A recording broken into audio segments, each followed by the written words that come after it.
Alrighty, welcome back everyone. We just broke down some of the chaos teams all around the conferences. Definitely some teams that could cause some problems. No two ways about that as we head to the end of the season. I think Florida might be the number one on that list just because of all the teams that they play in the murderer's row. That is the next 4 weeks for the Florida Gators. But let's get into the top 12 teams in the country. Let's talk about just who are they playing, what do we need to see from them in this game, and I think there's a couple of things where you just want to see the same thing continue to happen for a lot of these teams, and this is probably the prime example.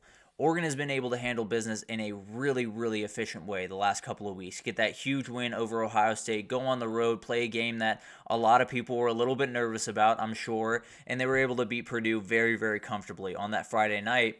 Now you return home to play an Illinois team that has about as much confidence as you could possibly have. They are rolling in there feeling really good about where they are, and I think Luke Altmaier is feeling really good about the football that he can play against pretty much anyone in the country. So what does Oregon do in this game? How are they able to kind of pull away and make this one not necessarily too big of an issue? I mean, line's 21.5, so Vegas very much expects that. But the biggest thing for me here is I want a great day from that back end. They got, I don't want to say exposed, but definitely some openings were there for that Ohio State game, and I promise you, Luke Altmaier can do everything that Will Howard can do in the pass game. He can absolutely hit every receiver that he's going to need to hit. If you have those openings, they will take advantage of them, and they can definitely get the run game going just a little bit and open up some of those. So definitely something to watch there. Would love to see this just be totally locked down on the back end because you got some really good receivers in Pat Bryant and Zachariah Franklin, and you have a quarterback that's playing really good football in Luke Altmaier. So need that. And then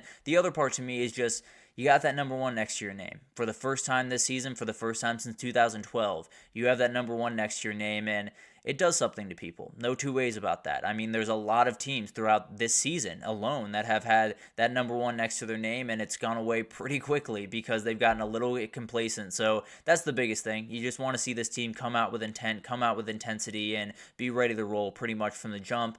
I think they will. I don't think that's going to be an issue. I mean, as Dan Lanning says, who cares that they're number one? But at the end of the day, it's going to be really interesting to see what this team is about just mentally going into this game.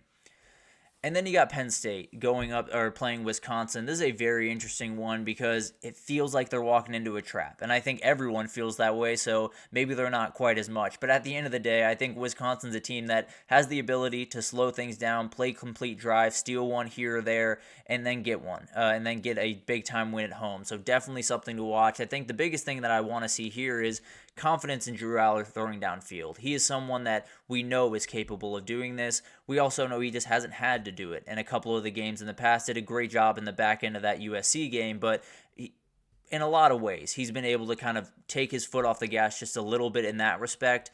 I'd love to see him to start to open up a little bit more especially because you got Ohio State next week. You don't want to look ahead by any means, but you need explosives in that game. Getting him a couple in this one is going to be hugely important just to feel confident going into that one. And then the other thing that I'd love to see is just have everything kind of spread out in this offense. You know, you had Tyler Warren a couple of weeks ago go for over 200 yards. Early on in the season, it was Trey Harris and then a couple of smatterings from everyone else.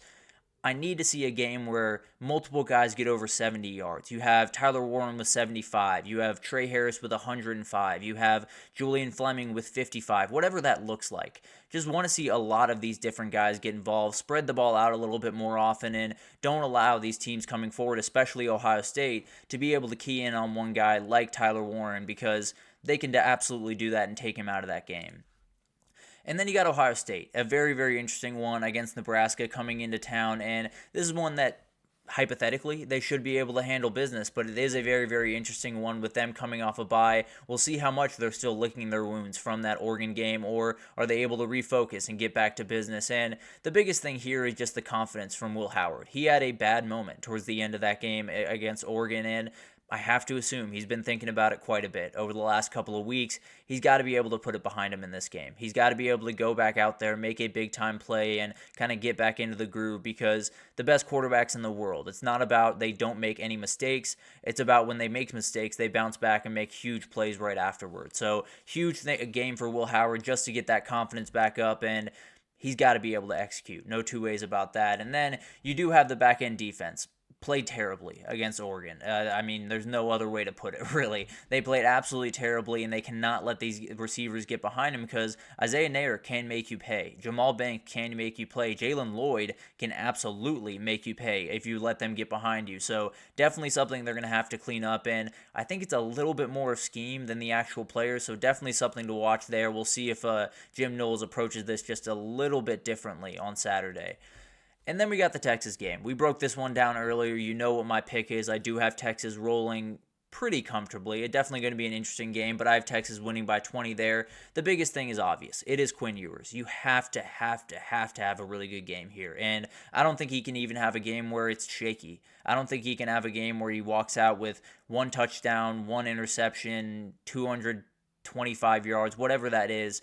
I don't think that can happen. I think he has to really get into a rhythm. I think he has to, I don't want to say light the scoreboard on fire or do anything crazy. He has to play very efficient. No turnovers, maybe 2 touchdown passes, 300 passing yards. Just really get into a rhythm and feel confident going into the back end and kind of hope that that injury has healed just a little bit more and make him feel confident going into this game. And then the other thing is just don't,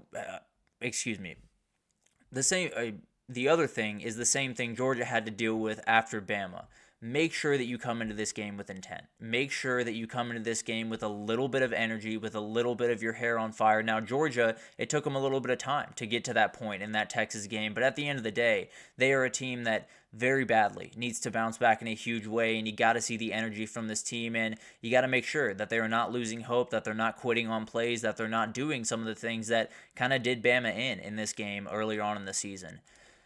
And then you got Florida State, Miami, a very interesting one that, frankly, I keep getting mad at Florida State for not being better. I'll be honest. This is a week that could have been packed to the gills if Florida State had just played better football. But at the end of the day, this is what we have in front of us. And this, for Miami, it's about getting a boring win. For the first time in a couple of weeks, it's about getting a boring win. It's about running the football. It's about taking a little bit off Cam Ward in this game. And it's about just handling business. Win this game with run game and defense, and you'll feel very confident about where you are going forward. Now, Miami playing a boring game has been really hard to come by recently, so I'm not necessarily banking on that happening, but definitely something that they're looking for in this game. And then the other one is just Miami's ability to keep focus. These last 5 weeks are going to be hugely important for them, and they're going to be kind of a battle. You know, there's not a team that's really going to be able to beat you other than Syracuse, I think, has a real shot.